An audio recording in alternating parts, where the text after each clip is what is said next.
नमस्कार दोस्तों, आशा करता हूं कि आप सब लोग बेहतर होंगे। स्वागत है एक बार फिर से आप सभी का एससीएस एकेडमी के यूट्यूब चैनल पर। दोस्तों, मेरा नाम है पंकज शर्मा और ये समय है आपकी इतिहास की क्लास का। इस क्लास में हम एमपीपीएससी प्रीलिम्स के सिलेबस पर डिस्कस कर रहे हैं। दोस्तों, एमपीपीएससी के सिलेबस को 10 यूनिट में डिवाइड किया गया है और हमारा चल रहा है पहला यूनिट। हमने इस पहले यूनिट को अलग अलग मॉड्यूल में डिवाइड किया है। पहले मॉड्यूल को हम खत्म कर चुके हैं, सेकंड मॉड्यूल चल रहा है जिसमें भारत के इतिहास की प्राचीन और मध्यकालीन विशेषताओं और इसके सामाजिक, आर्थिक, राजनीतिक जीवन पर हम लोग डिस्कशन कर रहे हैं। दोस्तों, पिछले लेक्चर में हम लोगों ने मौर्यकालीन साम्राज्य की जो इंपॉर्टेंट शासक रहे हैं दोस्तों उन पर डिस्कस किया था। चंद्रगुप्त मौर्य, बिंदुसार और अशोक। अशोक के बाद अगले 50 वर्षों तक मौर्य साम्राज्य के जो शासक हुए वो कहीं ना कहीं अयोग्य शासक थे, जिसके चलते मौर्य साम्राज्य कमजोर हुआ और 185 ईसा पूर्व में शुंग वंश की स्थापना होती है पुष्यमित्र शुंग के द्वारा।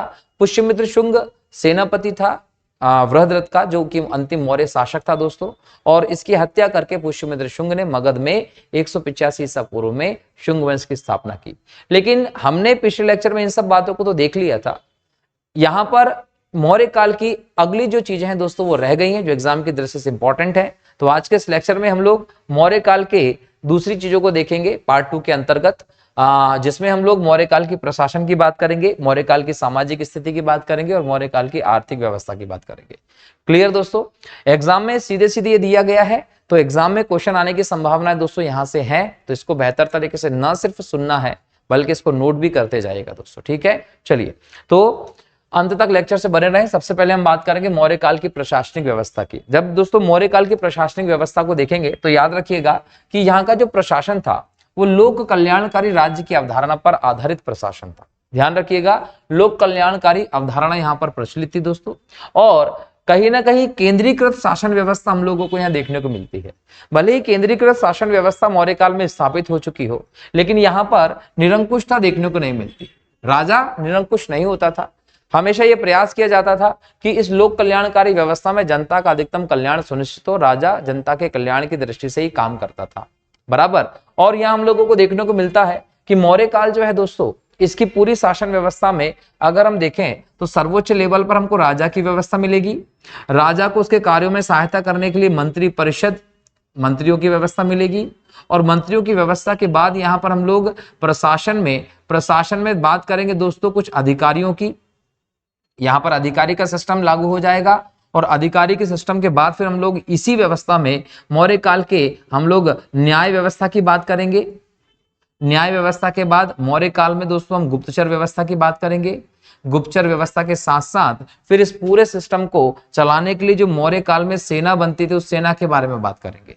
ठीक है, ये पूरा के पूरा स्वरूप हमारा प्रशासनिक तंत्र में आ जाएगा। और सेकेंडली फिर हम लोग इसकी अर्थव्यवस्था और सामाजिक जीवन को देखेंगे, लेकिन प्रशासन में हमको इन सब चीजों को कवर करना है दोस्तों। ठीक है, तो एक एक करके इस पूरे प्रारूप को हम यहाँ पर कवर करते हैं। लेकिन यहाँ हम लोगों ने देखा कि अगर एग्जाम में क्वेश्चन पूछा जाता है कि मौर्यकालीन शासन व्यवस्था का किस प्रकार का स्वरूप था, तो लोक कल्याणकारी स्वरूप था। इस प्रकार का राज्य यहाँ पर स्थापित किया गया था। अगर हम पूरे शासन को देखें तो पूरे शासन को, पूरे साम्राज्य को अलग अलग इकाइयों में बांटा गया था। सबसे ऊपर देखें दोस्तों केंद्र होता था। केंद्र में जो हम लोगों को प्रमुख दिखता था दोस्तों वो राजा दिखता था। अगर हम यहाँ केंद्र में राजा की बात करें तो ये था कि राजा का पद वंशानुगत ही देखा गया। राजा के बाद उसका पुत्र जो है वो हमें शासक के तौर पर दिखाई पड़ता मौर्य काल में। जैसे एग्जांपल के लिए हम देखें कि चंद्रगुप्त मौर्य ने मौर्य शासन की स्थापना की। चंद्रगुप्त मौर्य ने जब संन्यास ले लिया 298 ईसा पूर्व में, तो उसके बाद बिंदुसार जो है वो शासक बनता है। बिंदुसार के बाद अशोक हमें शासक के तौर पर दिखाई पड़ता है। जब हम अशोक की बात करते हैं दोस्तों तो हमें ये तो पता चलता है कि यहाँ पर वंशानुगत सिस्टम देखने को मिलता है। राजा का बड़ा बेटा जो था वो राजा बन जाता था। परंतु अशोक के संदर्भ में हम देखें दोस्तों तो जो अशोक राजा बना तो यहाँ पर सिंगली अनुसूची ने हम लोगों को क्या बताया? सिंगली अनुसूची ने बताया कि अशोक अपने 99 भाई को मारकर गद्दी प्राप्त करता है। तो इस आधार पर हम ये बोल सकते हैं कि यहाँ पर राजगद्दी के लिए संघर्ष भी हमें देखने को मिला था, लेकिन यहाँ राजा का पद सर्वोच्च होता था। ठीक है, राजा के बाद देखें दोस्तों तो केंद्र के बाद जो प्रशासन है उसको प्रांतों में डिवाइड किया गया था। अब प्रांत जो होते थे, जैसे कि बात करें चंद्रगुप्त मौर्य के समय 4 प्रांत थे। तो ये जो प्रांत होते थे इनका जो प्रमुख होता था वो कुमार या आर्यपुत्र होता था। कुमार या आर्यपुत्र का संबंध हम यही बोल सकते हैं कि राजा का पुत्र जो होता था या राजकुमार, यही यहाँ प्रांतों के प्रमुख के तौर पर स्थापित होता था। प्रांतों के नीचे मंडल इकाइयां दिखती थी दोस्तों, और मंडल का जो प्रमुख होता था उसे आप प्रदेष्टा कहते थे या प्रादेशिक स्तर पर कहते थे। जो मंडल थे उनके नीचे आहार या विषय होते थे। इसका जो प्रमुख होता था उसे या तो आप विषयपति कहते थे या स्थानिक कहते थे। अगर हम आहार या विषय के नीचे जाएं तो यहाँ स्थानीय व्यवस्था देखने को मिलती है। जो स्थानीय या इसको स्थानिक बोल सकते हैं, 800 ग्राम का समूह होता था। उसके नीचे जाए तो द्रोणमुख संस्था मिलती है जिसके 400 गांव का समूह होता था। द्रोणमुख के नीचे जाए तो उसको खाटिक व्यवस्था देखने को मिलती है, 200 गांव का समूह होता था।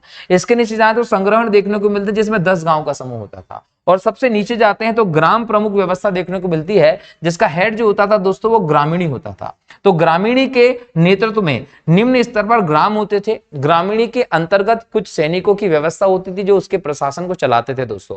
तो यहाँ पर ऊपर से नीचे तक पूरी शासन व्यवस्था देखने को मिल रही है। इस शासन व्यवस्था को दोस्तों हम केंद्रीकृत शासन व्यवस्था बोल सकते हैं, क्योंकि इसमें हेड जो है दोस्तों वो केंद्र राजा ही है। यहां से आदेश का जो हम बोल सकते हैं कि पूरा निर्वहन किया जाना होता था। तो ये पूरे अलग अलग प्रांतों में पूरी शासन व्यवस्था को विभाजित किया गया मौर्य काल में। मौर्य काल में जो अलग अलग शासन व्यवस्था देखने को मिली उसमें एक इंपॉर्टेंट बात हमको जो देखने को मिलती है वो ये दोस्तों कि यहाँ पर एक पूरी अलग व्यवस्था स्थापित थी, यहाँ पर अलग व्यवस्था स्थापित थी, यहाँ पर अलग व्यवस्था स्थापित थी। सबके अपने अपने प्रमुख भी स्थापित थे और इन सभी को अपने अपने कार्यों को करने के लिए, प्रशासनिक तंत्र को चलाने के लिए पर्याप्त स्वतंत्रता भी दी गई थी। और यहाँ पर एक हायरार्की सिस्टम हम लोगों को देखने को भी मिलता है दोस्तों। कैसा कि अगर इसमें कुछ कमी होती है तो फिर आप यहाँ पर चले जाएंगे, यहाँ पर चले जाएंगे, यहाँ पर चले जाएंगे। तो एक के ऊपर एक जो व्यवस्था है वो आपके लिए काम के लिए उपयोगी सिद्ध होती थी। तो इस प्रकार से आपने मौर्य शासन को अलग अलग इकाइयों में विभाजित किया दोस्तों। अब यहां पर मौर्य, सबसे पहले हम प्रांतों की बात कर लेते हैं। जब हम मौर्य काल के प्रांतों की बात करते हैं दोस्तों तो ध्यान रखिएगा कि मौर्य काल में प्रारंभ में जब चंद्रगुप्त मौर्य का शासन था तो हमें 4 प्रांत देखने को मिलते हैं। इसमें से एक प्रांत को बोलते थे दोस्तों उत्तरापथ, इसकी राजधानी थी तक्षशिला।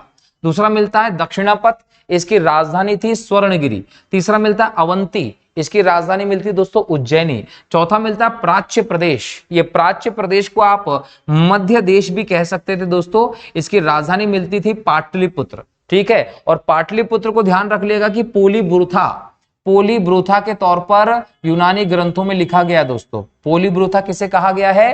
पाटलिपुत्र को कहा गया है। इसके अलावा यहां याद रखिएगा कि ये 4 प्रांत दिखते हैं कब? प्रारंभ में। प्रारंभ की बात मैं करता हूं तो प्रारंभ से मतलब मेरा होता है चंद्रगुप्त मौर्य के शासन का। चंद्रगुप्त मौर्य ने जब मौर्य साम्राज्य की स्थापना की और इस साम्राज्य का चारों तरफ विस्तार किया, इसको मजबूती प्रदान की, तो उस समय हम लोगों को देखने को मिलता है कि 4 प्रांत सिर्फ मौजूद थे। लेकिन दोस्तों बाद में अशोक शासक बना, तो अशोक के शासन को हम लोगों ने पिछले लेक्चर में समझा कि अशोक ने किस हिसाब से राज किया था। और कहीं ना कहीं 261 ईसा पूर्व के पहले और बाद की स्थिति के हिसाब से देखें दोस्तों तो कलिंग युद्ध एक निर्णायक रूप से दिखाई पड़ता है अशोक के जीवन में।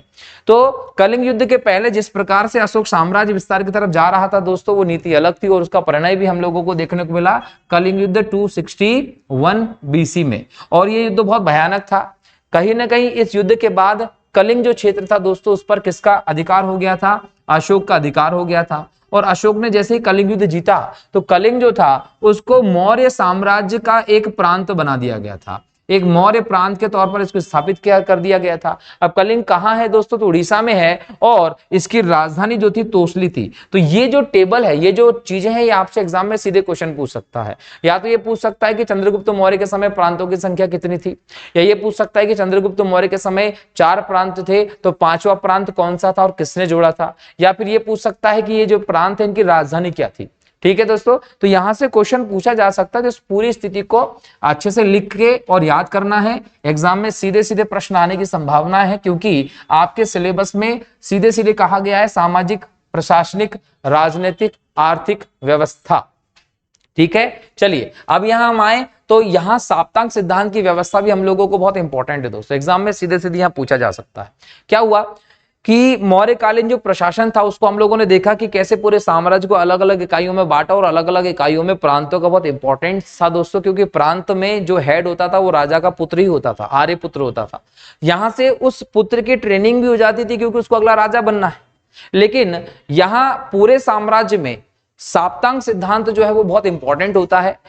आचार्य चाणक्य ने अपने ग्रंथ अर्थशास्त्र में इसके बारे में बात की थी। आचार्य चाणक्य ने क्या कहा था कि जो पूरा साम्राज्य है उस साम्राज्य के विभिन्न अंगों को शरीर के प्रमुख अंगों से तुलना की जा सकती है और साम्राज्य के लिए इंपॉर्टेंट अंग निश्चित कर दिए, जिस प्रकार से कि आपके शरीर के कुछ अंग बहुत महत्वपूर्ण होते हैं। जैसे कि उन्होंने तुलना किस हिसाब से की, वो देखिए, कहा कि जो शरीर में सिर इंपॉर्टेंट होता है वैसे ही साम्राज्य में सबसे इंपॉर्टेंट राजा होता है। सबसे प्रमुख किसका पद बता दिया गया? राजा का। अब राजा के लिए अमात्य जो होते हैं वो उसकी आंख का काम करते हैं, अच्छा बुरा सब उसको बताते हैं मंत्री परिषद के अंतर्गत, उसको अच्छे बेहतर परामर्श देने का काम करते हैं ताकि राजा बेहतर से बेहतर निर्णय कर सके। तो यहां पर चाणक्य ने सीधा कहा है, क्या कहा है कि राजा के जो अमात्य हैं या जो मंत्री होते हैं वो मंत्री बेहतर होने चाहिए, जो उसका अच्छा मार्गदर्शन करें, उसको अच्छा परामर्श करें, जिससे कि राजा अच्छी नीति बना सके और ज्यादा से ज्यादा लोक कल्याण कर सके। फिर उन्होंने बोला कि जनपद जंघा के तौर पर होते हैं, स्टेबिलिटी ज्यादा होना चाहिए मजबूती के साथ, तो जनपदों को आपको मजबूत करना है। फिर कहा दुर्ग क्या होते हैं? दुर्ग आपकी बाह होती, भुजाएं, जिस प्रकार से भुजाओं से आप शत्रु के सामने मजबूती के साथ आप उस पर रोक सकते हैं, उसको उसका प्रतिघात कर सकते हैं, उस प्रकार से दुर्ग जो होते हैं वो आपकी सुरक्षा का काम करते हैं, मजबूत दुर्ग होने चाहिए, किले। उसके बाद बोला कोष, कोष की तुलना मुख से की है। संपत्ति, कोष जितना बेहतर होगा दोस्तों उतना आपके लिए साम्राज्य मजबूत होगा। वहीं सेना का मस्तिष्क से तुलना की है दोस्तों, और मित्र जो है उसकी तुलना कान से की है, क्योंकि कान सुनने का काम करते हैं और मित्र आपको सारी सूचनाएं, सारी व्यवस्थाएं बताएंगे कि क्या चल रहा है, क्या नहीं चल रहा। तो इस प्रकार से शरीर के प्रमुख 7 अंगों के साथ राज्य के 7 प्रमुख अंगों की तुलना करते हुए आचार्य चाणक्य ने अपने ग्रंथ अर्थशास्त्र में इस व्यवस्था को दिया, जिसे हम साप्तांग सिद्धांत के नाम से जानते हैं। तो ये मेंस में भी सीधे पूछा जा सकता है आप लोगों से, और प्री में भी पूछा जा सकता है। मान लीजिए प्री में ये क्वेश्चन आएगा तो साप्तांग सिद्धांत किसने प्रतिपादित किया था? आचार्य चाणक्य ने किया था। साप्तांग सिद्धांत के बारे में जानकारी कहां से मिलती है? तो आचार्य चाणक्य के अर्थशास्त्र ग्रंथ से मिलती है। और फिर क्वेश्चन ज्यादा पूछेगा कि कोष की तुलना शरीर के किस अंग से की गई है? तो मुख से की गई है। दुर्ग की तुलना शरीर के किस अंग से की गई है? तो बाह से की गई है।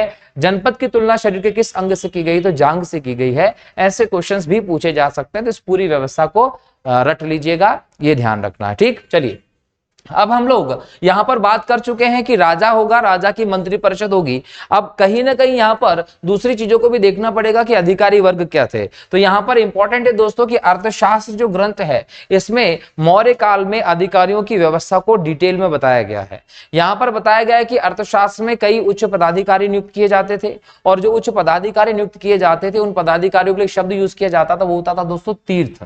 तीर्थ किसके लिए शब्द यूज किया जाता था? तो याद रखिएगा वो करते थे उच्च अधिकारियों के लिए शब्द। और अर्थशास्त्र में इस समय 18 तीर्थों का वर्णन है। 18 तीर्थों का वर्णन होने का मतलब है 18 उच्च पदाधिकारी होते थे जो राजा के निर्णयों को लागू कराने का काम करते थे, राजा को उसके प्रशासन व्यवस्था में काम करने के लिए हेल्प का तौर पर काम करते थे। बोलने का मतलब यह है कि जिस प्रकार से आज हम लोगों को आईएएस आईपीएस का सिस्टम देखने को मिलता है एग्जीक्यूटिव व्यवस्था में, वैसे ही वहां की कार्यपालिका में हमें ये सब अधिकारियों की व्यवस्था देखने को मिलती है जो राजा के लिए बहुत इंपॉर्टेंट रूप से भूमिका निभाते थे। अब यहाँ पर 18 तीर्थों का उल्लेख हमें कहां मिलता है दोस्तों? अर्थशास्त्र में मिलता है। क्वेश्चन सीधे पूछेगा कि तीर्थ शब्द का प्रयोग किसके लिए किया गया है? उच्च अधिकारियों के लिए किया गया है। अर्थशास्त्र में कितने तीर्थों की बात की गई है? 18 तीर्थों की बात की गई है। अब यहाँ पर देखिए सबसे इंपॉर्टेंट पुरोहित होता था। पुरोहित दोस्तों धर्माधिकारी होता था और इसको प्रधानमंत्री के तौर पर आप देखते हैं। वहीं देखिए आप पीएम प्राइम मिनिस्टर के तौर पर आचार्य चाणक्य दिखाई पड़ते हैं। आचार्य चाणक्य जो थे वो चंद्रगुप्त मौर्य के समय में आपको देखने को मिलेगा कि प्रधानमंत्री थे, और चंद्रगुप्त जो कुछ भी बना वो आचार्य चाणक्य से ही बना था दोस्तों, ये ध्यान रखिएगा। अब कुछ लोगों को ये भी लगता है कि अगर आचार्य चाणक्य चंद्रगुप्त जैसा राजा बना सकते तो उन्होंने खुद को, जब इसके अंदर ये काबिलियत थी तो फिर उन्होंने खुद राज क्यों नहीं किया? वो भी तो कर सकते थे, वो भी तो घनन करा सकते थे। तो देखिए कुछ होते हैं जो चाणक्य की भूमिका निभाते हैं और उनका दायित्व होता है कि वो अच्छे शासन तंत्र की स्थापना करें। तो यहाँ पर चंद्रगुप्त को आचार्य चाणक्य ने इस प्रकार से तैयार किया है। आप समाज में अगर हैं तो आपको चाणक्य की भी जरूरत है, जो कि इस समाज में चंद्रगुप्त जैसे लोगों की कहीं ना कहीं व्यवस्था कर सकें, तभी तो भारत में सुदृढ़ीकरण होगा। खैर, पुरोहित है। दूसरा दोस्तों प्रशासता। जब हम प्रशासता की बात करते हैं तो राज की आज्ञाओं को लिखने के लिए जो पत्र लिखने वाला होता था उसे हम बोल सकते हैं प्रशासता। नेक्स्ट होता सेनापति। सेनापति युद्ध विभाग का हेड होता था, सेना को लीड करता था। युवराज की बात करें दोस्तों तो राजा का उत्तराधिकारी जो होता था उसे युवराज कहते थे। इसके अलावा समाहर्ता राजस्व विभाग का हेड होता था। सन्निधाता राजकीय कोषाध्यक्ष होता था दोस्तों, जो कोष होता था, कोष को मेंटेन करने के लिए कि अगर वहां से पैसा जाएगा तो बिना इसकी अनुमति के नहीं आएगा, और पैसा आएगा तो वो पूरी तरीके से हिसाब रखेगा कहां कहां से कितना आया। ये सारी भूमिका किसकी होती थी? सन्निधाता की होती थी। एक होता था प्रदाष्टा। प्रदाष्टा जो होता था दोस्तों ये फौजदारी न्यायालय का न्यायाधीश होता था। फौजदारी न्यायालय का न्यायाधीश होने का मतलब होता था कि ये जितने भी मार काट जैसे मुकदमे होते थे, चोरी डकैती जैसे मुकदमे होते थे, ऐसे सभी अपराधों के लिए न्याय करने का काम प्रदेष्टा करता था, ये ध्यान रखेंगे। अगला होता था नायक। ये सेना का संचालक होता था दोस्तों। इसके अलावा कार्तिक उद्योग या कारखानों का निरीक्षक करने वाला होता था। दंडपाल जो होता था वो सेना की सामग्री जुटाता था। भाई सेना को कवच चाहिए, तलवार चाहिए, भाले चाहिए, मुकुट चाहिए, जिस प्रकार की जो सामग्री सेना के लिए जरूरत होती थी वो सारी की सारी सामग्री दंडपाल जैसा जो अधिकारी होता था वो जुटाता था। और व्यवहारिक जो होता था वो दीवानी न्यायालय का प्रमुख होता था। अब देखिए ये दोनों बहुत इंपॉर्टेंट है, इसकी हम आगे बात करने वाले हैं। व्यवहारिक और प्रदेष्टा।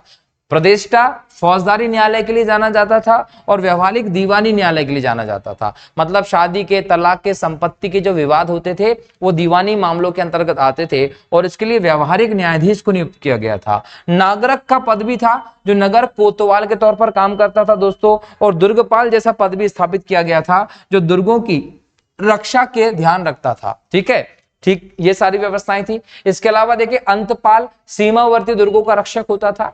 दैवारिक जो होता था दोस्तों ये राजमहलों की देखरेख करने वाला होता था कि राजमहल में कुछ मरम्मत का काम हो, कुछ क्षति तो नहीं हो रही है, इस प्रकार की व्यवस्थाएं। आंतरवेशिक होता था दोस्तों, ये अंगरक्षक होता था, बॉडीगार्ड होता था किसका? राजा का। और मंत्री परिषद के अध्यक्ष को दोस्तों मंत्री परिषद का अध्यक्ष बोलते थे।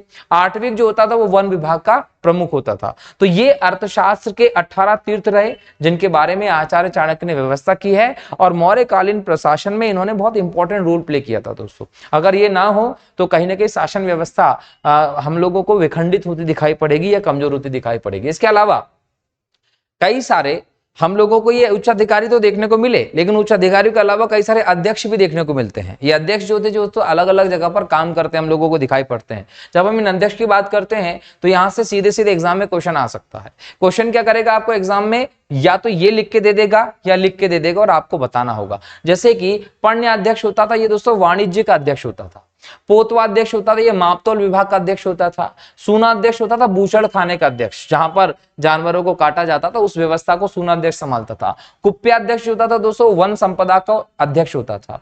सूत्राध्यक्ष जो होता था दोस्तों कताई बुनाई का काम करता था, उसका अध्यक्ष होता था। लक्षणा अध्यक्ष जो होता था दोस्तों टकसाल, टकसाल बोले तो मिंट, जहां पर मुद्रा छपती थी उसका अध्यक्ष को आप लक्षणाध्यक्ष कहते थे। इसके अलावा मुद्रा अध्यक्ष होता था दोस्तों ये मुहर और पासपोर्ट आदि पे काम करता था। पासपोर्ट बोलने का मतलब आपका जो वहां पर मुख्य रूप से मुहर या फिर किसी भी प्रकार का आइडेंटिटी जो जारी की जाती थी उसका हेड देता था। अक्षपटलक कौन होता दोस्तों? ये महालेखाकार होता था। अब यहाँ याद रखिएगा कि पण्याध्यक्ष क्वेश्चन बहुत पूछा जाता है, कई बार जो है वो लक्षणाध्यक्ष से भी क्वेश्चन बहुत बार आ चुका। तो एग्जाम में यहाँ से क्वेश्चन आएगा, कैसे आएगा? या तो आपको पण्याध्यक्ष लिख के दे देगा और पूछेगा ये क्या काम करता था, या आपको वो कुप्याध्यक्ष लिख के दे देगा, बोले ये क्या काम करता था, या फिर ये लिख के दे देगा कि मौर्य काल में मापतौल का अध्यक्ष कौन होता था। तो ये आपको ये पूछा जा सकता है, ये देकर ये पूछा जा सकता है। दोनों एग्जाम में क्वेश्चन आ सकते हैं, तो इसको भी आप लोगों को रटना होगा। अब हम लोग बात करते हैं सैन्य व्यवस्था की। दोस्तों अगर हम लोग ये देखते हैं कि मौर्यकालीन शासन व्यवस्था में इतने सारे अधिकारियों के माध्यम से मौर्य काल में एक सुदृढ़ शासन व्यवस्था स्थापित की गई,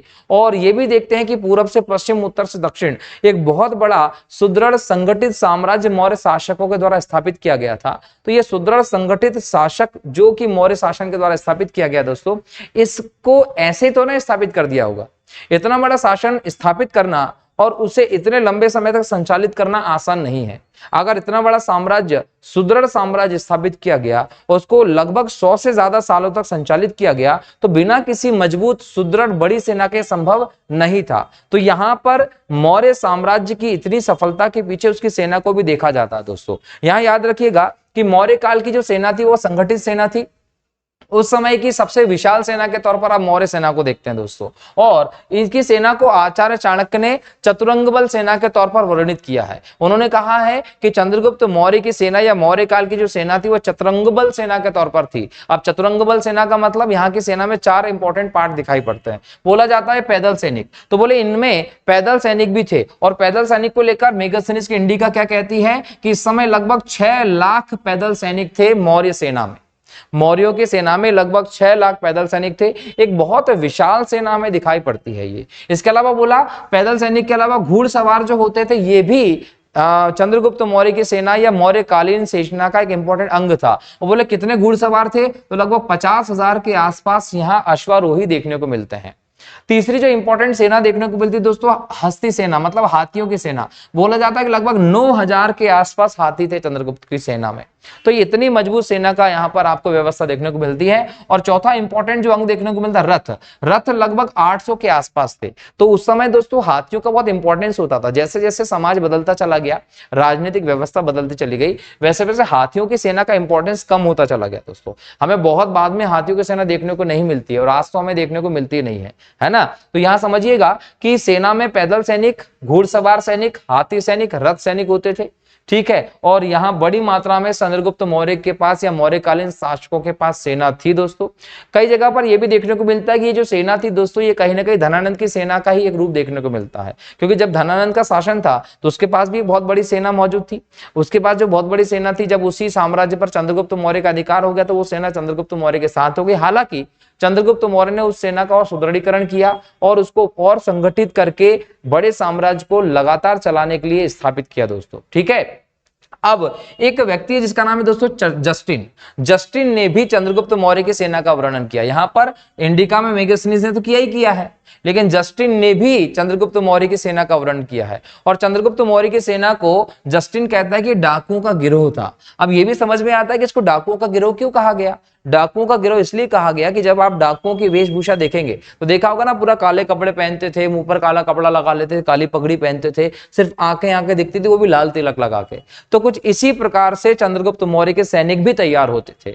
तो इसलिए चंद्रगुप्त की सेना को डाकुओं का गिरोह कहा गया था दोस्तों। इसके अलावा आचार्य कौटिल्य जो रहे, चाणक्य जो रहे, इन्होंने चंद्रगुप्त की सेना या मौर्यकालीन सेना को 3 श्रेणियों में बांटा था। बोला था पुश्तैनी सेना थी, भाटक सेना थी और नगर पालिका सेना थी। ठीक है। इसको उन्होंने बाउंड्री की सेना, आंतरिक सेना और नगरीय लेवल पर छोटे स्तर पर सेना, इस प्रकार से पूरी सेना को बांटने का काम भी किया है दोस्तों। तो ये चंद्रगुप्त मौर्य या मौर्य साम्राज्य की सेना का वर्णन है, जिसके आधार पर इस चीज का तो क्लियर हो जाता है कि हाँ, इतनी बड़ी विशाल सेना की वजह से ही कहीं ना कहीं बोल सकते हैं कि इतना विशाल साम्राज्य इतना लंबे समय तक चल पाया था दोस्तों। ठीक है। सेना के बाद हम दोस्तों न्याय व्यवस्था की बात करें। देखिए, न्याय व्यवस्था जो होती है वो किसी भी शासन व्यवस्था का महत्वपूर्ण अंग होती है। आज के समय में भी हम देखें भारत में तो हमें एकल न्यायपालिका की व्यवस्था देखने को मिलती है। ऊपर सुप्रीम कोर्ट है, राज्यों में हाई कोर्ट है, फिर डिस्ट्रिक्ट कोर्ट, सेशन कोर्ट जैसा सिस्टम है। ठीक है। जिस प्रकार से आज की न्याय व्यवस्था में हम निचले कोर्ट के खिलाफ ऊपरी कोर्ट में अपील कर सकते हैं, वैसा ही सिस्टम हम लोगों को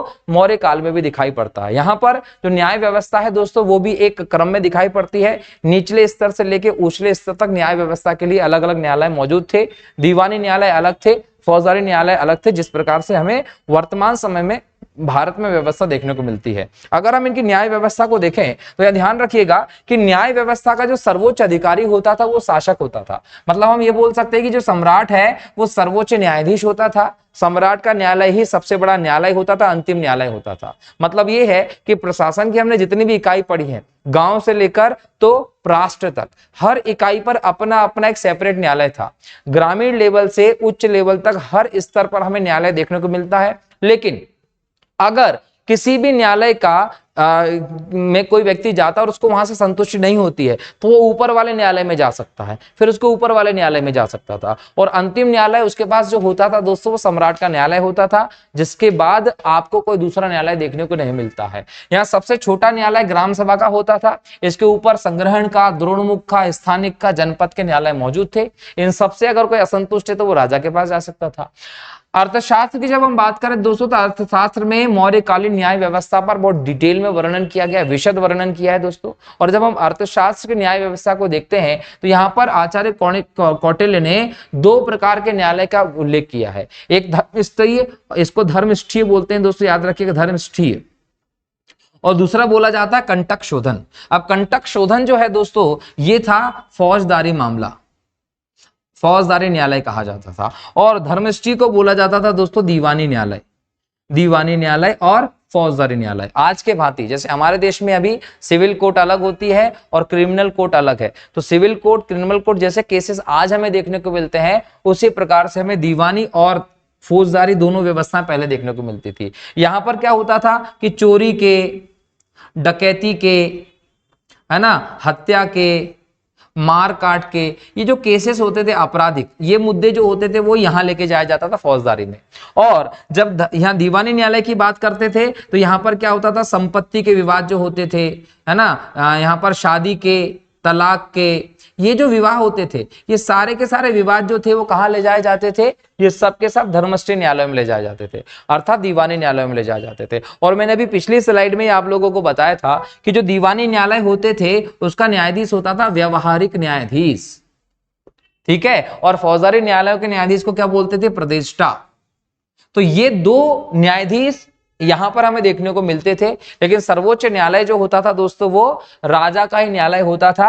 आप किसी भी न्याय व्यवस्था, किसी भी स्तर के कोर्ट के खिलाफ सीधे सीधे राजा के पास जाकर अंतिम न्याय की गुहार लगाते थे दोस्तों, और राजा निष्पक्ष होकर अपना निर्णय देता था, ठीक है। तो ये न्याय व्यवस्था थी। न्याय व्यवस्था के बाद बोलते गुप्तचर व्यवस्था। आचार्य चाणक्य ने अपने ग्रंथ अर्थशास्त्र में गुप्तचर व्यवस्था को अति महत्वपूर्ण व्यवस्था बताया है। बोले जो गुप्तचर व्यवस्था होती है ना, इस व्यवस्था के न होने पर कोई भी राज्य आसानी से या बेहतर तरीके से नहीं चलाया जा सकता।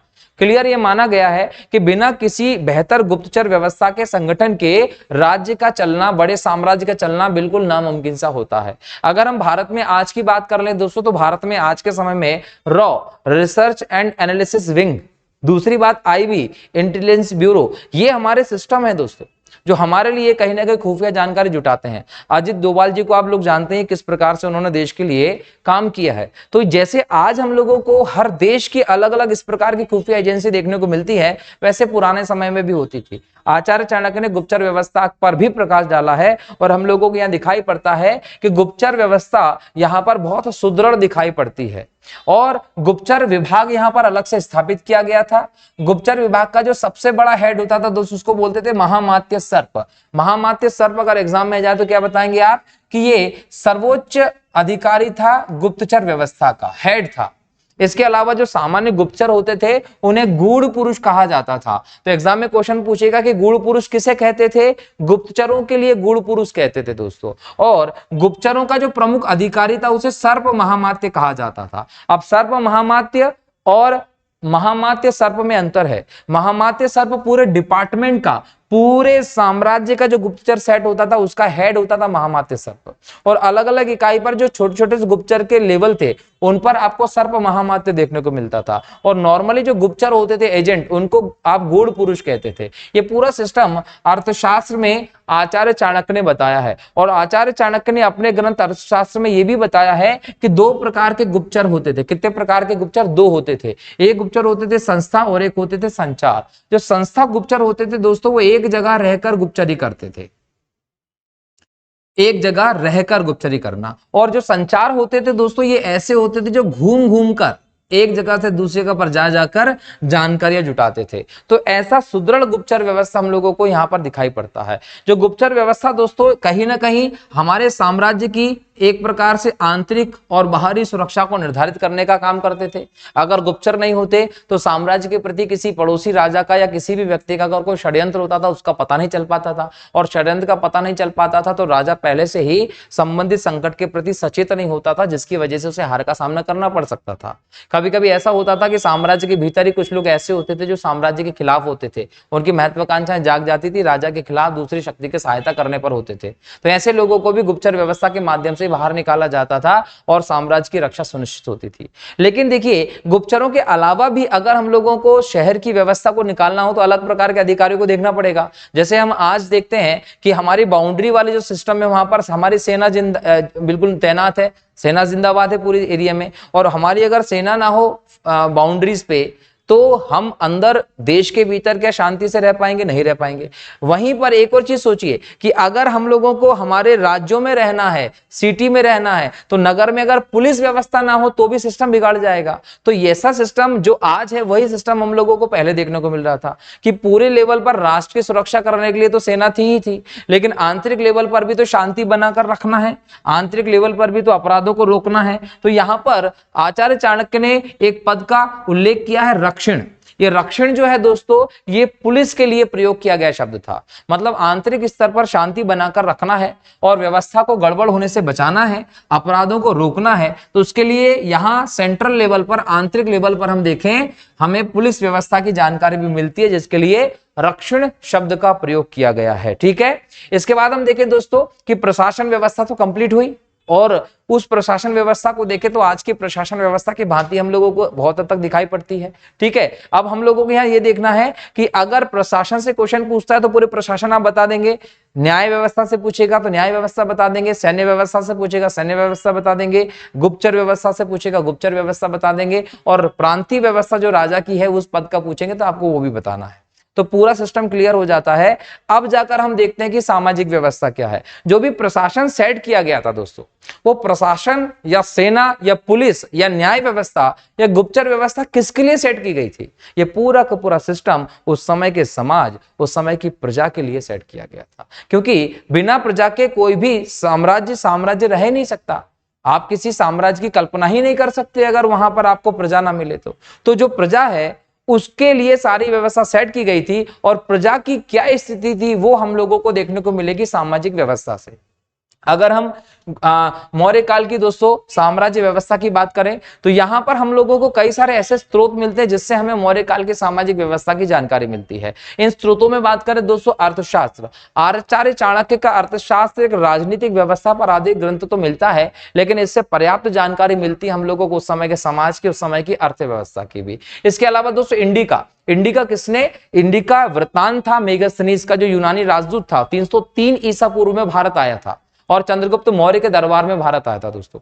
लेकिन ये समझिएगा कि ये बिल्कुल बोल सकते हैं कि बड़ा चालाक आदमी था। इसने उस समय की भारत की जो सुदृढ़ता थी, राजनीतिक मजबूती थी, भारत की शक्ति थी, उसके बारे में बताया ही नहीं। इसने भारत की कमजोरी, सामाजिक व्यवस्था में जो थोड़ी सी ढील पुल दिखती थी उसके बारे में उल्लेख किया। भारतीय समाज का मौर्य काल में क्या स्थिति थी उसकी जानकारी का बहुत बड़ा स्रोत हम लोगों को मेगास्थनीज के इंडिका से मिलता है। इसके अलावा अशोक के अभिलेख और जूनागढ़ अभिलेख जो कि दोस्तों आपको गुजरात में मिलता है, संस्कृत में लिखा गया भारत का पहला विशुद्ध अगर कोई अभिलेख है तो वो संस्कृत में लिखा जूनागढ़ अभिलेख है, जो रुद्रदामन प्रथम एक शक शासक था। हम आने वाले लेक्चर्स में उस पर भी डिस्कस करने वाले हैं। तो शक शासक रुद्रदामन प्रथम के जूनागढ़ अभिलेख जो संस्कृत में लिखा गया, बहुत ही बेहतरीन अभिलेख माना गया था दोस्तों। उनसे हम लोगों को व्यवस्था की जानकारी मिलती, किसकी? मौर्यकालीन समाज की। अब इन सभी स्रोतों से हम लोगों को जो जानकारी मिलती, वो जानकारी क्या कहते हैं कि जो मौर्य काल का समाज था वो वर्ण व्यवस्था पर आधारित समाज था। मौर्य काल के समाज में क्या चलता था दोस्तों? वर्ण व्यवस्था चलती थी, और वर्ण व्यवस्था जैसे हम लोगों ने पुराने समय में देखी वैसी वर्ण व्यवस्था थी, लेकिन वो उस वर्ण व्यवस्था में वो सारी कमी हमें देखने को मिली जो ऋग्वैदिक काल के बाद के समाज में हम लोगों को देखने को मिली थी। जैसे कमी की बात करें तो यहाँ पर ब्राह्मण भी मिलता है, क्षत्रिय भी मिलता है, वैश्य भी मिलता है और शूद्र वर्ण, चारों वर्ण मौजूद थे। यहाँ पर जो छुआछूत का माहौल होता था, जो सामाजिक ऊंच नीच का माहौल होता था, वो हमें पर्याप्त देखने को मिलता है। ब्राह्मण सर्वोच्च माना जाता था और शूद्र सबसे निम्न माने जाते थे। तो एक वर्ण व्यवस्था पर आधारित समाज देखने को मिलता है। लेकिन इस समाज में अगर हम मेगास्थनीज के वर्णन को आधार बनाएं तो मेगास्थनीज ने अपनी किताब इंडिका में, अपने ग्रंथ, अपने वृत्तांत इंडिका में 7 जातियों का उल्लेख किया है। बोला है कि मौर्य समाज में महत्वपूर्ण रूप से ये 7 जातियां मिलती थी, जिसमें दार्शनिक की जाति, किसान, अहीर, कारीगर, सैनिक, निरीक्षक और सभासद प्रमुख थे। इन सभी में सबसे ज्यादा संख्या बताई गई दोस्तों किसानों की।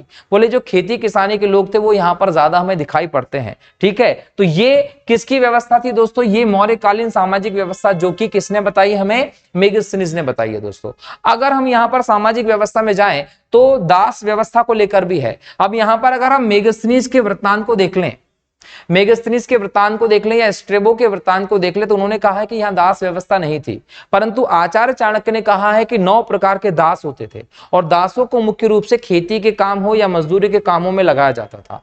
यहाँ की दास व्यवस्था यूनानी दास व्यवस्था के जैसी व्यवस्था नहीं थी, लेकिन हाँ, आचार्य चाणक्य के अनुसार अर्थशास्त्र में उन्होंने लिखा है कि 9 प्रकार के दास होते थे जिनका काम कृषि क्षेत्र में या मजदूरी के तौर पर उनको लगाया जाता था। इस पूरे समाज में दोस्तों हम लोगों को इस प्रकार की व्यवस्था देखने को मिलती है। अगर हम यह देखें तो समाज जो था वो शाकाहारी मांसाहारी भोजन करता था, ऊनी सूती रेशमी वस्त्र पहनता था। मनोरंजन के लिए यहाँ पर घूड़ दौड़ हो, पशुओं की लड़ाई हो, मल्ल युद्ध, कुश्ती हो, पासा खेल हो, ये विभिन्न चीजें, नाच गाना, सब मनोरंजन के लिए यूज किया जाता था। लेकिन अगर हम इस समाज में स्त्रियों की दशा की बात करते हैं दोस्तों, तो ध्यान रखिएगा, स्त्रियों की दशा अगर यहां देखें तो पुरानी व्यवस्था की तुलना में तो बेहतर दिखाई पड़ती है, लेकिन ऋग्वेदिक काल की तुलना और उस समय की बात करें तो निम्न स्थिति दिखाई पड़ती है। अगर हम मौर्य काल से पहले के समय की बात कर लें, वैदिक समय की, उत्तर वैदिक काल की, तो उस समय की स्त्रियों की तुलना में मौर्य काल की स्त्रियों की स्थिति बेहतर दिखाई पड़ती है। क्यों? क्योंकि इस समय जो स्त्रियां थी दोस्तों, उनको पुनर्विवाह का अधिकार था, है ना। वो चाहती तो पुनर्विवाह कर सकती थी, पुनर्विवाह चलता था इस समय में। इसके अलावा अगर हम यहाँ देखें दोस्तों, तो बाल विवाह जैसी व्यवस्था की कोई खास जानकारी हम लोगों को देखने को नहीं मिलती है। अगर हम सती प्रथा की कहें तो सती प्रथा जैसी व्यवस्था भी हम लोगों को मौर्य काल में देखने को जनरली नहीं मिलती है। लेकिन अगर जब बात की जाती है तलाक की, तो तलाक के लिए अर्थशास्त्र में आचार्य चाणक्य ने मोक्ष शब्द का प्रयोग किया है और बोला गया है कि स्त्री हो या पुरुष हो, इन दोनों को ही विवाह विच्छेद या तलाक का अधिकार दोस्तों होता था। इसके अलावा दोस्तों देखें, दहेज जैसी व्यवस्था कुछ हालत में हम लोगों को कहीं कहीं देखने को मिलती है, हालांकि इसको लेकर नियम भी कठोर बनाए गए थे ताकि इस प्रकार की व्यवस्था ना हो। अगर स्त्रियों की बात करें दोस्तों, तो उनको शिक्षा का अधिकार भी यहाँ पर दिखाई पड़ता है। स्त्रियां पढ़ सकती थी, व्यवस्था में भाग ले सकती थी, और इसके साथ साथ स्त्रियों को कुछ राजनीतिक या प्रशासनिक अधिकार भी हम लोगों को देखने को मिलते हैं। प्रशासन में कहीं ना कहीं इनकी इन्वॉल्वमेंट था, और इसके सबूत के तौर पर हम देखते हैं अशोक के अभिलेखों को। अशोक ने जो 14 शिलालेख लिखाए थे दोस्तों, उनमें उसने वर्णन करवाया है कि स्त्री महामात्र की नियुक्ति की जा सकती है। इसका मतलब कहीं ना कहीं हम लोगों को जानकारी मिलती है कि प्रशासन में स्त्रियों का हस्तक्षेप जो था वो होता था, कहीं ना कहीं किसी न रूप में जरूर देखने को मिलता है। ठीक है, तो ये स्त्रियों की स्थिति हमें देखने को मिली कि उन्हें पर्याप्त तो कुछ ना कुछ अधिकार तो थे। लेकिन जब हम बात करते हैं दोस्तों वैश्यावृत्ति की, तो वैश्यावृत्ति वाले सेक्शन को जब हम देखते हैं तो यहाँ पर हम लोगों को देखने को मिलता है कि वैश्यावृत्ति चलती थी, और वैश्यावृत्ति जो चलती थी दोस्तों, उसको राजकीय संरक्षण भी प्राप्त था। राजकीय संरक्षण यहाँ पर वैश्यावृत्ति को प्राप्त था, और इसके सबूत के तौर पर हम लोगों को एक पद देखने को मिलता है जिसको हम बोलते हैं गणिका अध्यक्ष। ये गणिका अध्यक्ष है दोस्तों, ये वैश्याओं पर नियंत्रण रखने के काम करता था। गणिकाओं का अध्यक्ष कहलाता था गणिका अध्यक्ष, जिसके माध्यम से हम लोगों को देखना मिलता है कि राजकीय संरक्षण यहाँ मिलता है और राजस्व भी यहाँ पर व्यवस्था देखने को मिलती है वैश्यावृत्ति के ऊपर। यहाँ पर गणिका अध्यक्ष अगर कहा गया है तो वैश्या जो होती थी दोस्तों, इन वैश्या के लिए शब्द यूज किया जाता था गणिका। ये गणिका जो होती थी ना, ये राजकीय वैश्याएं होती थी, ये राजकीय वैश्याएं होती थी। अब राजकीय संरक्षण में वैश्या अगर होती थी तो वो गणिका कहलाती, तो उस पर हेड होता था गणिका अध्यक्ष। लेकिन यहाँ पर एक और व्यवस्था देखने को मिलती है रूपा जीवा।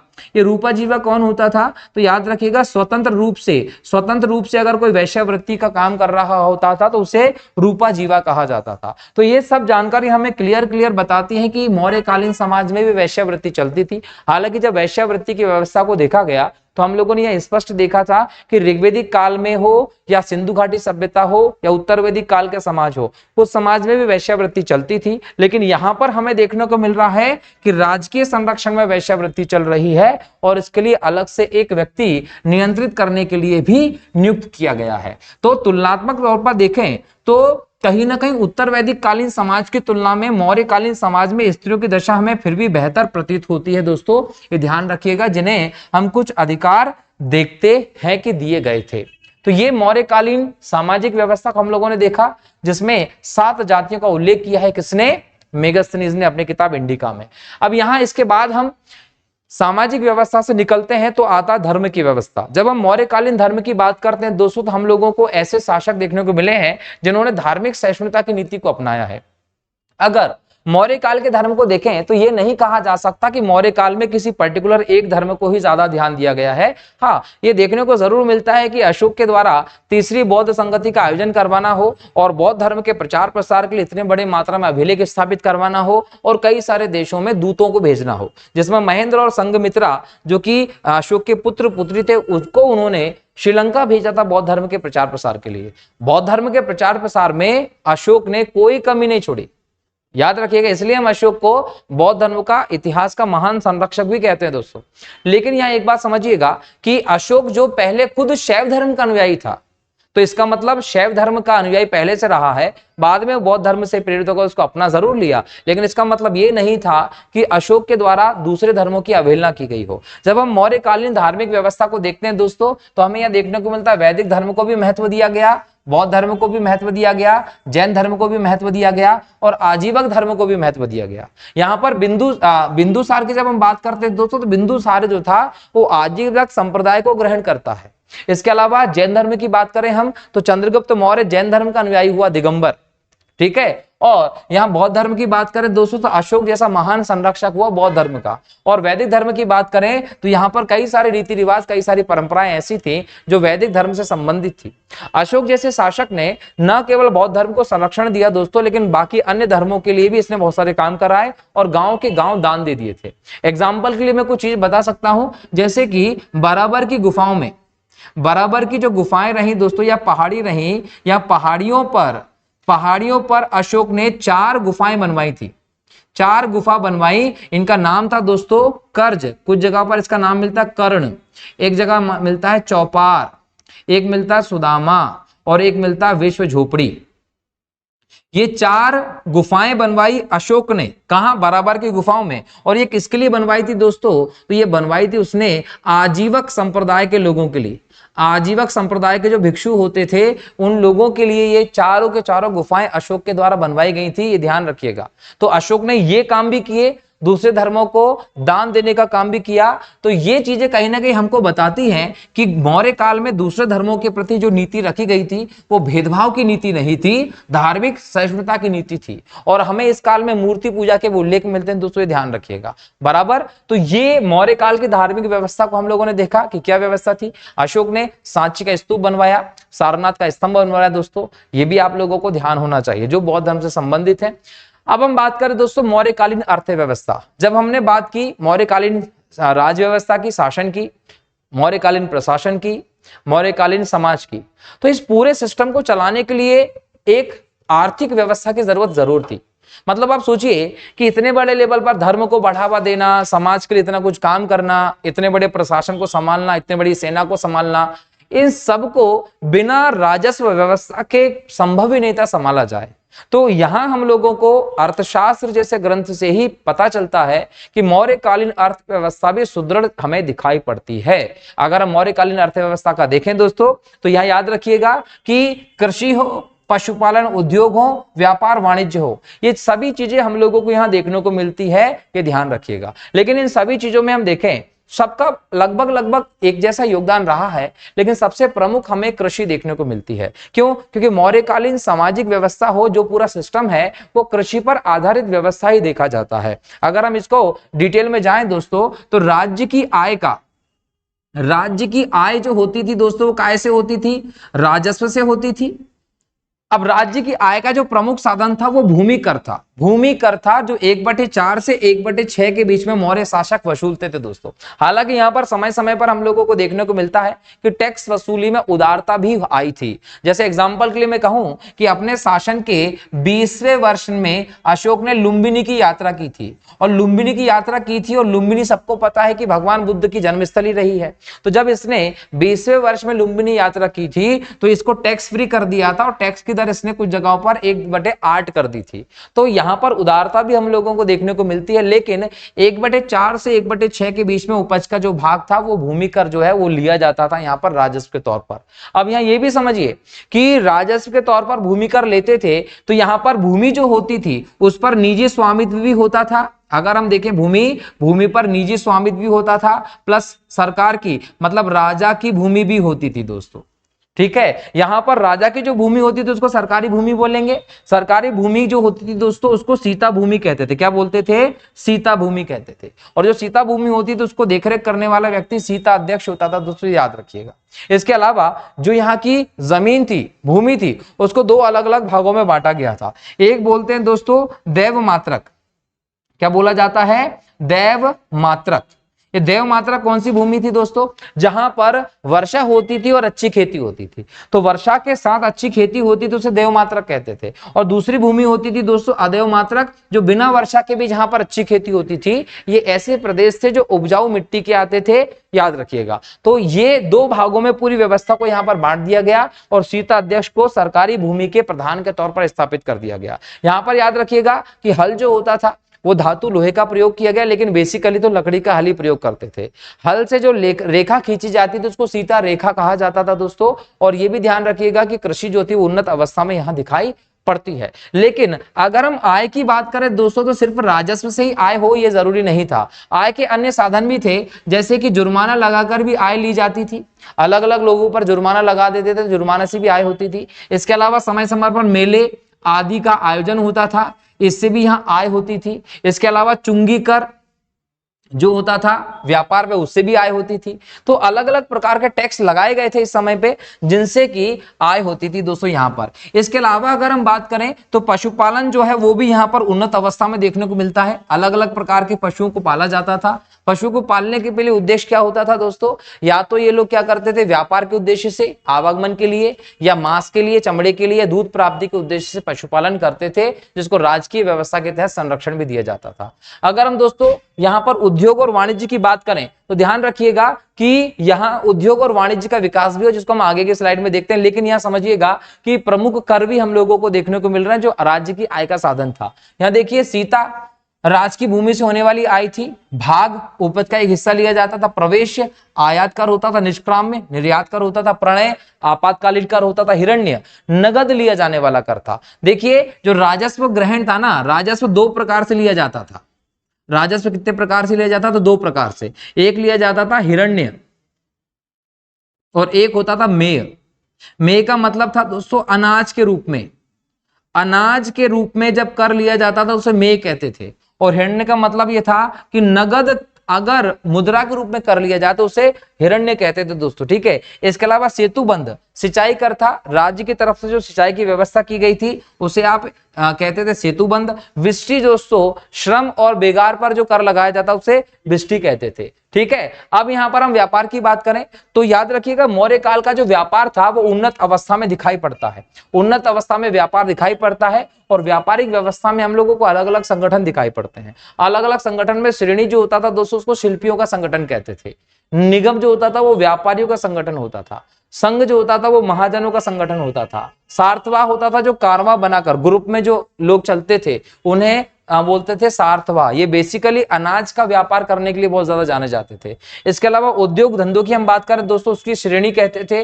और जो न्याय का श्रेणी का जो न्याय व्यवस्था में प्रधान होता था उसे महाश्रेष्ठी कहते थे। तो यहाँ पर श्रेष्ठी और महाश्रेष्ठी का भी आप लोगों को उत्तर पता होना चाहिए कि क्या था। ठीक है, अगर हम यहाँ की दोस्तों मुद्रा व्यवस्था को देखें तो मुद्रा व्यवस्था में हम लोगों को यहाँ पर पर्ण चांदी से बना हुआ सिक्का मिलता है, सुवर्ण सोने से बना हुआ सिक्का मिलता है, मासक तांबे का या बोल सकते हैं कि तांबे का सिक्का था जिसे काकड़ी भी कहा गया है।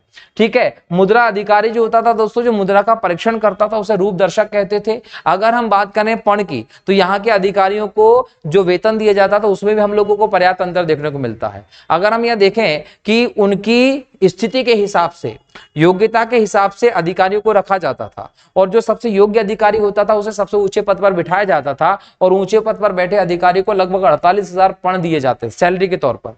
वहीं जो सबसे निम्न पद पर होता था उसे 60 पर्ण का वेतन दिया जाता था। तो यहाँ के वेतन में भी हम लोगों को पर्याप्त अंतर देखने को मिलता है। जो पर्ण होता था दोस्तों वो चांदी का सिक्का होता था।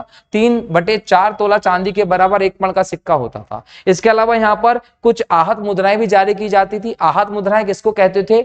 आहत मुद्राएं वो मुद्राएं होती थी जो चांदी की बनाई जाती थी और इन पर पशु, पक्षी, नदी, पेड़, झरने आदि के चित्र बनाए जाते थे। तो प्राकृतिक दृश्यों से अंकित की गई जो मुद्राएं चांदी की जारी की जाती थी उन्हें बोल सकते थे आहत मुद्राएं कहते हैं। इसके अलावा कर्षापण की भी जानकारी मिलती है। चांदी, सोना, तांबा आदि अलग अलग धातुओं को मिलाकर जो मुद्रा बनाई जाती थी उसे कर्षापण कहते थे। तो कर्षापण भी हमें यहाँ पर धातु के तौर पर किस समय दिखाई पड़ता है? मौर्य काल में। अब हम बात करते हैं दोस्तों व्यापार और वाणिज्य की। जब हम व्यापार और वाणिज्य की बात करेंगे दोस्तों तो मौर्य काल में मैंने पहले ही कहा है कि आय के प्रमुख साधन के तौर पर आप व्यापार वाणिज्य से प्राप्त कर को भी देखते थे। अब इस समय जो व्यापार वाणिज्य की बात करते हैं दो प्रकार का दिखाई पड़ता है, या तो आंतरिक व्यापार या बाहरी व्यापार। जब हम यहाँ पर आंतरिक व्यापार की बात करेंगे तो तक्षशिला, काशी, उज्जैन, कौशाम्बी, तोसली मतलब मौर्य काल के जो अलग अलग प्रांत थे उन प्रांतों के बीच में आपस में व्यापार होता था तो उसे हम आंतरिक व्यापार कहते थे। जैसे हम लोग बात करें कि भारत है, भारत में 28 राज्य हैं और 8 केंद्र शासित प्रदेश हैं। जब इन 28 राज्यों के बीच में व्यापार होगा तो वो आंतरिक व्यापार होगा। वहीं अगर हम बात करें आज हम अमेरिका से, रशिया से, चाइना से, ब्रिटेन से व्यापार करते तो हमारा अंतरराष्ट्रीय व्यापार या बाहरी व्यापार है। वैसे यहाँ पर जो अंतरराष्ट्रीय व्यापार होता था वो रोम, सीरिया, फारस मतलब ईरान, मिस्र आदि क्षेत्रों से होता था। और जब हम ये व्यापार की बात करते हैं दोस्तों तो ध्यान रखिएगा कि व्यापार सड़क मार्ग से भी होता था और जल मार्ग से भी होता था। सड़क मार्ग के लिए भी यहाँ पर हम लोगों को पर्याप्त व्यवस्था देखने को मिलती है। सड़क में देखें तो एग्रोनोमाई नामक एक व्यक्ति अधिकारी की जानकारी मिलती है। एग्जाम में पूछ सकता है कि एग्रोनोमाई कौन होता था? ये सड़क व्यवस्था को देखने वाला, निर्माण करने वाला अधिकारी होता था। जब हम बात करते हैं व्यापार की तो व्यापार के लिए जल मार्ग से व्यापार होता था। अब जल मार्ग से अगर व्यापार करना है तो बंदरगाह बहुत जरूरी है। तो यहाँ पर दो बंदरगाह हमें विकसित अवस्था में देखने को मिलते हैं। एक बंदरगाह भृगुकक्ष जो पश्चिमी तट पर था गुजरात में, पश्चिम के क्षेत्रों के साथ इससे व्यापार होता था। दूसरा था ताम्रलिप्ति जो पूर्वी तट बंगाल में था और पूर्वी क्षेत्रों में इससे हमें व्यापार देखने को मिलता था। अगर हम यहाँ उद्योगों की बात करें तो उद्योगों पर मौर्य शासकों के द्वारा पर्याप्त ध्यान दिया गया है। अलग अलग प्रकार के उद्योग मिलते हैं, जैसे कि अगर हम वस्त्र उद्योग देखें, हम आभूषण बनाने का उद्योग देखें, अगर हम मिट्टी के बर्तन बनाने का उद्योग देखें, हम रेशमी उद्योग देखें, या हम हाथी दांत या आदि प्रकार से वस्तु बनाने का उद्योग देखें, तो हर प्रकार के उद्योग यहाँ पर हम लोगों को देखने को मिलते हैं। लेकिन जहाज निर्माण उद्योग की बात करें या फिर सूत कातने या बुनकर लोगों के उद्योग की बात करें, ये इंपॉर्टेंट उद्योग के तौर पर हमें यहाँ दिखाई पड़ते हैं। लेकिन अर्थव्यवस्था में सबसे ज्यादा लोग कृषि कार्य में ही लगे होते थे, जो कि इस समय की व्यवस्था का आधार था, क्योंकि सबसे ज्यादा अगर कहीं से राज्य को आय होती थी तो वो भूमि कर से प्राप्त आय होती थी। दोस्तों ध्यान रखेंगे। अब एक और चीज हम लोगों को देखना है कि व्यापार भी है, उद्योग भी है, राजस्व भी आ रहा है और समाज भी हम लोगों को दिख रहा है, शासन व्यवस्था भी देखने को मिल रही है, धर्म भी है। तो यहां पर हमें कला का विकास भी देखना होगा। देखिए, जब किसी भी व्यवस्था में सारी चीजें उत्तम होती हैं, जब किसी भी व्यवस्था में लोग सुख समृद्धि के साथ जीवन व्यतीत करते हैं, तो उस व्यवस्था में हम लोगों को कला संस्कृति का विकास भी देखने को मिलेगा। अगर कोई साम्राज्य सुखी नहीं है, उस साम्राज्य की स्थिति कमजोर है, गरीबी व्याप्त है, लोग परेशान है, तो वहां पर कला साहित्य का विकास नहीं हो सकता। क्यों? क्योंकि लोग अपनी आजीविका के लिए ही परेशान होते रहेंगे तो कहां त्योहार मनाएंगे, कला संस्कृति पर डेवलपमेंट करेंगे। लेकिन यहां पर हम लोगों को कला का पर्याप्त विकास देखने को मिलता है, जो कहीं ना कहीं अन्य व्यवस्थाओं के सुदृढ़ होने का प्रमाण भी है। कला दो प्रकार की थी, एक लोक कला दिखाई पड़ती है और एक राजकीय कला दिखाई पड़ती है। दोस्तों, जब हम यहाँ पर बात करें राजकीय कला में, तो राजकीय कला में अशोक के द्वारा स्तंभ लेखों का निर्माण किया गया, अशोक के द्वारा गुफा व्यवस्था को शुरू किया गया और स्तूपों का निर्माण किया गया। तो ये राजकीय कला थी, क्योंकि राजाओं के संरक्षण में इस कला का विकास हुआ था। गुफाओं को काट काट कर, चट्टानों को काट काट कर गुफा बनाना और गुफाओं को निवास स्थान के तौर पर प्रचलित करना, ये अशोक के समय शुरू की गई एक नवीनतम कला थी। दोस्तों, इसके अलावा गुहा लेख, इसके बहुत बड़े हम लोगों को साक्ष्य भी देखने को मिलते हैं। अशोक ने 7 बड़े स्तंभ लेख हों, 14 बड़े शिलालेख हों, इसके अलावा कई अभिलेखों का निर्माण करवाया, उसमें कला का बहुत बड़ा एग्जाम्पल हमें देखने को मिलता है। क्योंकि जो साक्ष्य हम लोगों को उस समय के देखने को मिलते हैं वो हजारों साल पुराने होने के बावजूद आज हमें ऐसा लगता है कि वैसी चीजें आज नहीं बनाई जा सकती, जबकि आज हम इतने तकनीकी रूप से आगे बढ़ चुके हैं। तो ये कला के बहुत बेहतर उदाहरण हम लोगों को देखने को मिलते हैं। और लोक कला की बात करें तो यक्ष यक्षिणी की प्रतिमाएं हों या फिर मिट्टी की बहुत सारी मूर्तिमाएं हों, ये सभी के सभी मौर्य काल में दोस्तों बनती हैं। अब यहाँ पर अगर मौर्य काल के सबसे अच्छे कला के नमूने देखना हो तो अशोक के द्वारा जो एकाश में स्तंभ बनवाए गए वो सबसे बेहतर नमूना है। इसके अलावा अशोक ने, मैंने कहा कि चट्टानों को काट काट कर गुफाएं बनवाई और गुफाओं में भिक्षुओं के रहने के निवास भी बनवाए। जैसे मैंने कहा बराबर की पहाड़ियों पर गुफाएं बनवाई 4, तो वो इसके एग्जाम्पल हमें देखने को मिलते हैं दोस्तों, ये ध्यान रखिएगा। इसके अलावा दोस्तों अगर हम मौर्य काल की स्थापत्य की विशेषताएं देखें तो यहाँ पर पत्थरों पर काम किया गया, लोहे से काम किया गया, चमकदार पॉलिश का प्रयोग किया गया। और चमकदार पॉलिश का अगर आपको एग्जांपल देखना हो तो सांची के स्तूप जाइए, सांची के स्तूप पे जब आप जाएंगे तो वहां पर कुछ पिलर्स पड़े हैं, उन पिलर्स पे जब आप हाथ फेरेंगे ना तो आप लोगों को अलग ही बहुत मुलायम सी व्यवस्था देखने को मिलेगी।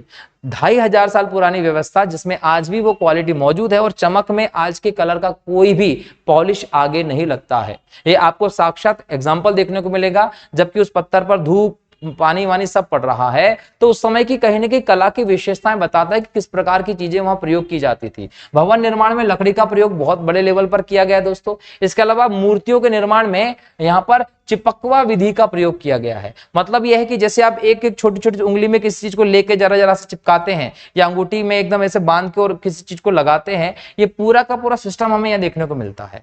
मूर्तियों का निर्माण हुआ या फिर पिलर्स का निर्माण हुआ, उसमें सांचों का प्रयोग भी किया गया दोस्तों। अगर हम इस समय की कला के प्रमुख उदाहरण देखें तो परखम उत्तर प्रदेश में 7 फीट ऊंची यक्ष की मूर्ति मिली है। दिगंबर की प्रतिमा मिली है पटना से। धौली उड़ीसा में हाथी और दीदारगंज में पटना से कई सारी यक्षिणियों की मूर्ति मिली है जो इस कला के व्यवस्थित होने का एग्जाम्पल है। और उससे भी बड़ा एग्जाम्पल अगर हमको देखना है तो सारनाथ का स्तंभ जो अशोक ने बनवाया था, जिसमें 4 सिंहों की संख्या और सिंहों को आप देख सकते हैं बहुत ही स्पष्ट रूप से बताया गया है। धर्म चक्र प्रवर्तन का प्रतीक चक्र जो है वो भी लगाया गया, जिसको भारत के राष्ट्रीय ध्वज में दोस्तों जगह दी गई है। तो ये हम बोल सकते हैं कि मौर्य काल की कला की व्यवस्था के बहुत बड़े उदाहरण थे। लेकिन इतनी संपन्न व्यवस्था भी पतन की ओर चली गई। आज हम देखें तो हम लोगों को जब मौर्य काल की इतनी विस्तृत और सुदृढ़ व्यवस्था को पढ़ने को मिलता है तो हम लोगों को यह भी देखना है कि उस साम्राज्य का भी पतन हुआ है और उस पतन के एक प्रमुख कारण भी रहे हैं जो अलग अलग इतिहासकारों ने अपने हिसाब से बताए हैं। यहाँ देखिए हरिप्रसाद शास्त्री ने कहा है कि जो इनकी नीति थी वो नीति कहीं ना कहीं धार्मिक नीति इनके पतन का कारण बनी। इनकी धार्मिक नीति जो थी वो ब्राह्मण विरोधी नीति थी, जिसके चलते एक बहुत बड़ा पक्ष जो था वो इनके विरोध में हुआ और अंत में इनके साथ देने कोई नहीं आया। और उसका परिणाम भी था कि ब्राह्मण पुष्यमित्र शुंग ने वृहदत्त को मारकर कहीं ना कहीं एक नए साम्राज्य की स्थापना की जो कि वृहदत्त का सेनापति था। तो ब्राह्मण विरोधी नीति से असंतुष्ट था पुष्यमित्र शुंग, जिसके चलते उसने वृहदत्त को मारा था। दूसरा है हेमचंद्र राय चौधरी। इन्होंने कहा अशोक की अहिंसक और शांतिप्रिय नीति। 261 ईसा पूर्व में अशोक ने कलिंग युद्ध के बाद, कलिंग युद्ध हुआ 261 में, उसके बाद अशोक ने धम्म की नीति अपनाई बौद्ध धर्म को ग्रहण करके। और कहा जाता है कि इसके बाद अशोक शांतिप्रिय नीति को अपनाने लगा और अहिंसा का पुजारी हो गया था, जिसके चलते अशोक की सेना कमजोर हो गई और आगे जाकर जब विद्रोह हुए या सेना के ऊपर आक्रमण हुआ तो अशोक की सेना उनका सामना कर ही नहीं पाई, जिसके चलते साम्राज्य का पतन हो गया। कुछ लोग ये कहते हैं, जिसमें डीडी कौशाम्बी है, ये कहते हैं कि आर्थिक संकट आ गया था। आर्थिक संकट क्यों आ गया था? ये बोला जाता है कि अशोक के बाद के जो उत्तराधिकारी रहे थे वो अशोक की नीतियों के चलते भोग विलासितापूर्ण जीवन में डूब गए थे। शराब पीना, पैसा उड़ाना, इस प्रकार की चीजें उनके अंदर चलने लगी थी, जिसके चलते राजस्व ग्रहण करना, इन सब चीजों पर ध्यान नहीं दिया गया। भ्रष्टाचार व्याप्त हो गया और धीरे धीरे करके राजकोष खाली हो गया और आंतरिक विद्रोह के बाद ये पूरा पूरा खत्म हो गया। फिर कहा जाता है कि उत्तराधिकारी अयोग्य थे, निर्बल थे, उनके अंदर दूरदर्शिता की कमी थी। इसके अलावा प्रशासन बहुत ज्यादा केंद्रित हो गया था और अत्यधिक केंद्रित प्रशासन में अधिकारियों का दम घुटने लगा। वो अपने आप को स्वतंत्र करना चाहते थे, व्यवस्था को खत्म करके। जैसे ही राष्ट्रीय चेतना देखने को मिली उसके बाद ये व्यवस्था खत्म हो गई थी। आर्थिक और सांस्कृतिक असमानताएं मौजूद थी, जिसके कारण विद्रोह हुए और प्रांतीय शासकों के अत्याचारों, करों के कारण जो विद्रोह बढ़े, इन सबके सम्मिलित प्रयासों ने मौर्य साम्राज्य के पतन की ओर कहीं ना कहीं अग्रसर कर दिया और अंत में वृहदत्त की हत्या के बाद मौर्य साम्राज्य का समाप्ति हो जाती है। और फिर हम लोगों को देखने को मिलता है एक नया दौर जिसमें हम लोगों को पूरी व्यवस्था ही अलग देखने को मिलेगी। मौर्य साम्राज्य का जब अंत हुआ तो भारत में मौर्य के उत्तराधिकारी 2 भागों में हम बांटकर देखते हैं। एक भाग हम देखेंगे देशी राजाओं का और एक भाग हम देखेंगे विदेशी राजाओं का। देशी राजाओं में बात करेंगे तो शुंग वंश आएगा, कण्व वंश आएगा, सतवाहन वंश आएगा और चेदी वंश देखने को मिलेगा। वहीं अगर विदेशी राजाओं में देखेंगे, हिंदू यूनानी की बात करते हैं, शकों की बात करते हैं, पहलव की बात करते हैं और कुषाणों की बात करते हैं। तो आगे की क्लास में हम इन सब चीजों पर बात करने वाले हैं, लेकिन नेक्स्ट लेक्चर हमारा होगा सिकंदर पर, क्योंकि अभी हम लोगों ने सिकंदर यूनानी आक्रमणों पर बात नहीं की है। तो अगले लेक्चर में सिकंदर टॉपिक के साथ, यूनानी आक्रमण टॉपिक के साथ आप लोगों के सामने रहूंगा। तब तक के लिए दोस्तों बहुत बहुत शुक्रिया। जय हिंद, जय भारत, वंदे मातरम, जय श्री राम।